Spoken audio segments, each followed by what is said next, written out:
বিজেপিকে খুঁজে পাওয়া যাবে না। তাই লড়াই তৃণমূলের বিরুদ্ধে লড়াই, বিজেপির বিরুদ্ধে লড়াই, দুটো শক্তিকে একসঙ্গে পরাস্ত করতে হবে। আর একটা গুরুত্বপূর্ণ কথা এখানে বলার, সেটা হচ্ছে আপনারা বারবার বলছেন যে নওশাদ সিদ্দিকী ভাঙড় বিধানসভার প্রার্থী, মমতা ব্যানার্জি এসছেন, তার ভাইপো এসছেন, লক্ষ লক্ষ টাকা খরচ হচ্ছে নওশাদ সিদ্দিকীকে হারাবার জন্য। এই বিপুল আয়োজন কেন? এই যে বিপুল আয়োজন নওশাদ সিদ্দিকী হারাবার জন্য কেন?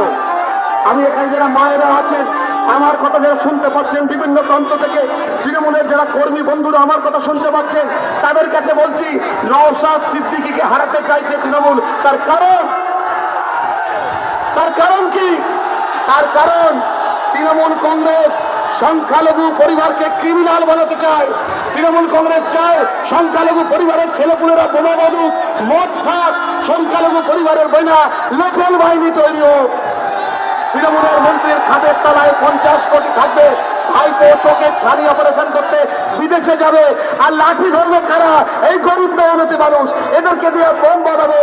তার রাজত্বকে রক্ষা করার দায়িত্ব সংখ্যালঘু বলদের ভাইদের হাতে তুলে দেবে।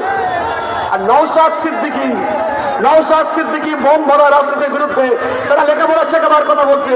গরিব মানুষ যাতে লেখাপড়া শিখতে পারে, গরিব মানুষ রোজা রাখুক, ছেলেপুলিকে লেখাপড়া শেখাক, সেই কথা নওশাদ সিদ্দিকী বলছে।